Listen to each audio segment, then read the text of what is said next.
ഒന്ന് സയ്യിദുൻ ഹുവൽ ആലിം, മറ്റേത് സയ്യിദുൻ ഹുവ ആലിം. മനസ്സിലാവുണ്ടോ?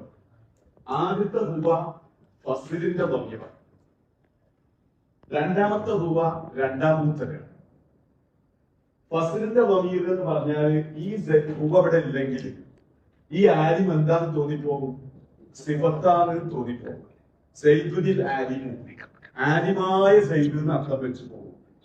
അപ്പൊ അത് ഒഴിവാക്കാൻ വേണ്ടിയാണ് ഫസ്ലിന്റെ ضمീർ കൊടുത്തത്. അപ്പൊ മുബത്തദയും ഖബറും മഅരിഫയാകുമ്പോഴാണ് ഏത് വരുന്നത്? ഫസ്ലിന്റെ ضمീർ വരുന്നത്. മുബത്തദയും ഖബറും രണ്ടും മഅരിഫയാകുമ്പോഴാണ് ഏത് വരുന്നത്? ഫസ്ലിന്റെ ضمീർ വരുന്നത്. ഖുർആൻ പറഞ്ഞില്ലേ, ഉലൈക ഹുമുൽ മുഫ്ലിഹൂൻ, ഉലൈക ഹുമുൽ മുഫ്ലിഹൂൻ. കണ്ടോ?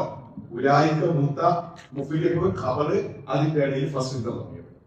മുത്തയും ഖബറും മഅരിഫയാകുമ്പോൾ ഏത് കൊടുക്കും? ഫസ്ലിന്റെ ضمീർ കൊടുക്കും. നിർബന്ധമില്ല, ദൈവത്തിന് വേണ്ടി കൊടുക്കുന്നത്.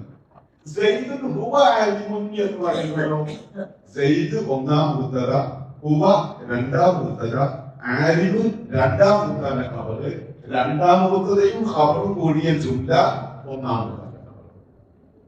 മനസ്സിലായി? ഫസ്ലിന്റെ ضمീറിന് ഇറാബൊന്നുമില്ലേ? സയ്യിദ് മുത്ത